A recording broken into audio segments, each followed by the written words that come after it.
The views expressed on the Jerry Cahill CF podcast are that of Jerry Cahill and guests, and not necessarily those of the Boomer Esiason Foundation. Nothing on the Jerry Cahill CF podcast should be considered medical advice. Such advice can only be given by a physician who is experienced with cystic fibrosis. The Boomer Esiason Foundation, Jerry Cahill and guests cannot be held responsible for any damage which may result from using the information on this podcast without the permission of your medical doctor. You're listening to the Jerry Cahill CF podcast presented by the Boomer Esiason Foundation and jerrycahill.com. Welcome to Jerry Cahill's Living, Breathing, Succeeding podcast series. This show, CF and College Life, was made possible through an unrestricted educational grant from Gilead to the Boomer Esiason Foundation. Today you will meet Alexander Remington. Alexander is 18 years old and grew up in San Diego and currently lives and attends school at Gettysburg College in Pennsylvania. He is a full-time student and plans on being a history major and is passionate about playing ultimate frisbee in his free time. Alexander also has a sister with CF, and his family does an annual golf outing to raise money for cystic fibrosis. I'm Alexander Remington. I have CF. I'm 18, and I was originally born in Virginia but moved to San Diego when I was a kid. I have a younger sister named Hazel who also has CF. And now I'm in college at Gettysburg, Pennsylvania, to study history. Life is great. So from high school to college, I feel like was in some ways a big adjustment, in other ways not. I actually went to two different high schools, so one high school for my first 2 years and one for the second 2 years. And so the transition from one to the other was actually fairly similar to the transition from high school to college. And so this was a little bit familiar with me, but it's still very different being so far away and having to manage everything on my own. When I first showed up here, I visited the school twice before I came. When I visited, I kind of got an idea of what was out here. I kind of saw what I was getting myself into. So it wasn't a completely blind jump. I decided to come here because I really enjoy history, and I always have. And the school has a great history program, and also it's in a historical place where the Battle of Gettysburg happened. I also wanted kind of a small school and then somewhere far from a city, so this kind of filled all the requirements.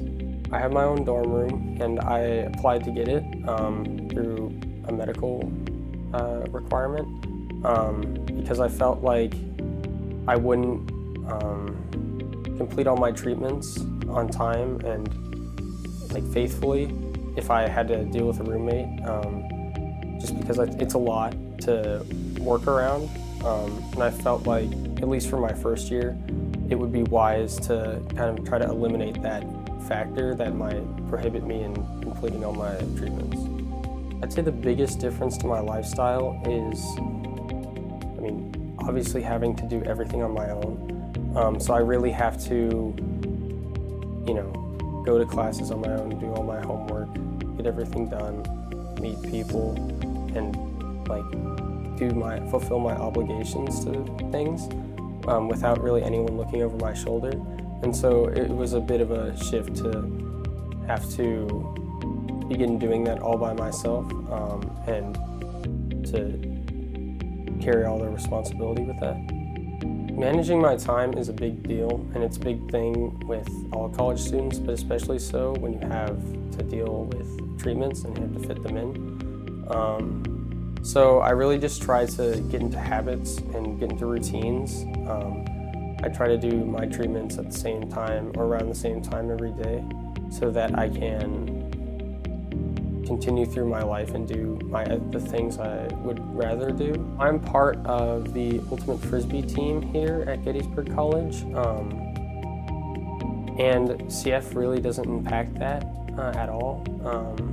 For the most part, I'm able to play frisbee and just as well as all the other people. I've been pretty fortunate to be in relatively good health for a while, and so though I do have periods of more coughing and sickness, for the most part I'm healthy and I can play and run without much difficulty and without much coughing. I think the most difficult part of having CF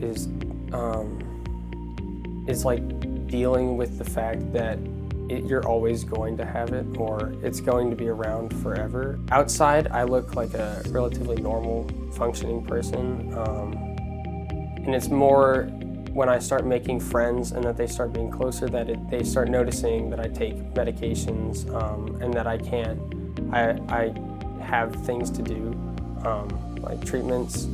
You have to be ready to talk about what CF is and really how it impacts you.